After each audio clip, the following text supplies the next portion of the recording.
Hello and welcome to this week's newsletter, and this week we'll start with shop news. And we have probably seen on the various emails that are sent out that we have got a Motor Caddy Brand Awareness Day. So that is next Thursday, the 8th of May. So a guy from Motor Caddy will be here, James, lovely fella, a Motor Caddy expert. He will be bringing most of the models down for 2025, so you can take a look at him, ask him questions, and anything to do with Motor Caddy, he is there to answer your questions. So you're interested in a new trolley, or you just want some information about Motor Caddy trolleys, then James from Motor Caddy will be here, set up somewhere near the Putton Green next Thursday between 11 AM and 4 PM. We will also be doing some deals of the day as well, so if you're looking for a new trolley, it might be a good time to kind of think about purchasing one next Thursday, because there will be some deals done as well. Okay, so Motor Caddy Day next Thursday, 8th of May, 11 AM till 4 PM. Come take a look at those. In other shop news, what other things we got going on? Well, there's a few things going on. We've got the golf ball, the multi-buy savings. So if you buy some golf balls, you can save by buying a dozen or 2 dozen. So always remember that. Same with gloves as well. Also remember that we do the PayPal pay in 3 as well. So if you don't want to fork out the full price of a set of irons or the full price of a driver, you can set up the PayPal pay in 3, where you pay in 3 equal installments and there's no interest charged as well. So always bear that in mind for big purchases.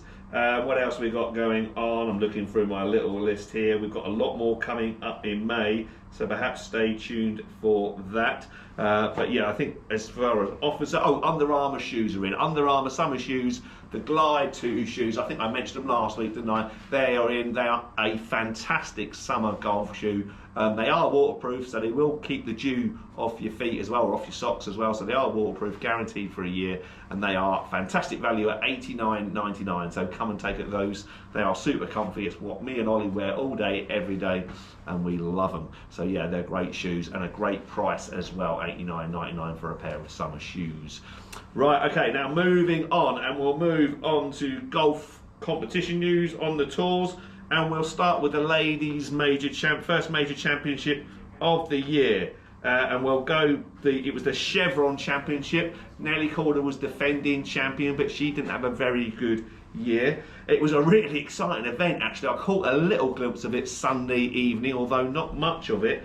And I saw that Araya Jutagan, I can't remember how you pronounce her name.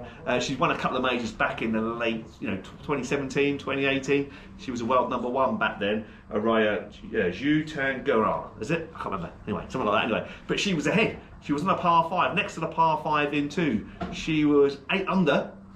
Leading by a shot on the par 5 next to the green in 2, and she literally duffed the chip. She barely hit the chip. It only went about 6 inches. It was incredible. If that, I think it only went about an inch. It was unreal. She then chipped the next one past the pin, 2-putted to make a 6. So yeah, she really threw it away. And then the others finished. A couple of them made birdie on the par 5 to reach a playoff. There was 5 of them in the playoff, and it was Mayo Saigo from Japan that ended up winning by birdieing the par 5 in the first extra hole. So it was fantastic golf, very exciting. But yeah, Araya, oh my word, she threw it away. Literally that chip only went an inch. She has had her chipping issues. She has had a case of the chipping yips, and it absolutely shone through there. What a shame that was. But yeah, Mayo Saigo ended up winning Japanese girl. Fantastic golf, and good to see that. On the European Tour, VP World Tour, we had the Hainan Classic over in China. And it was young English lad Marco Penge that won by 3 shots. He's had great potential throughout his amateur career. Turned pro a couple of years ago. Actually had a 3-month ban for betting on, not on himself, but betting on the same event that he was in. Anyway, something like that anyway. So he got a 3-month ban from the DP World Tour.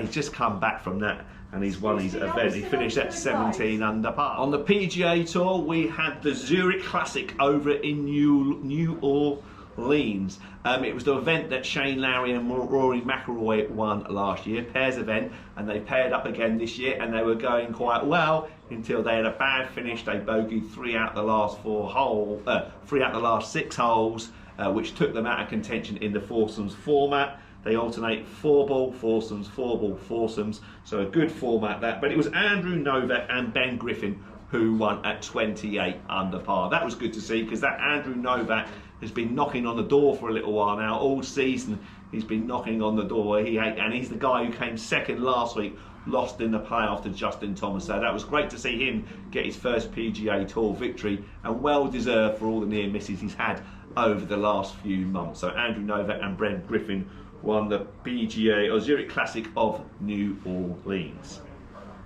Now moving on to Galston Golf Club news, and we'll go back to last Wednesday's midweek mixed roll-up, and it was Tracy Booth who won Division 1, or won the tournament, won the competition with a fantastic 44 points. Well done, Tracy. Great score that, beating husband Neil Booth into second on 39, and Anne Amos also on 39 points. Then Thursday we had the men's midweek Stapleford, where David Uden won Division 1 with 40 points, beating Matt out on countback. Well done to you two guys, good scores that. In Division 2, Colin Beer won with 40 points. Well done, Colin, beating David Coe to second on 39. And in Division 3, Terry Warnoff won with 41 points, beating Carl Ford into second on 38. Then Sunday we had the April Stapleford, where Paul Farrow won Division 1 with 41 points. Well done, Paul. Division 2, Jim Robinson won with 42 points. Well done, Jim, beating John Milne into second, also on 42, but on countback. And in Division 3, Marcus Benman. The Benmans cleaned up, didn't they? Well done, Marcus. Young Marcus Benman won with 43 points, beating his little brother Ethan on countback, also on 43 points. Both of them deserve big cuts because they've been practicing their golf really hard over the Easter holidays, and it's come to benefit there. Dave Wooden was third on 42 points. So well done, Marcus. Well done, Ethan. Keep up that practice. It's all paying off. Right, next on to Pro Captain Challenge news, and myself and Captain David Mills, we had another victory on Thursday. That's 3 out of 3 now.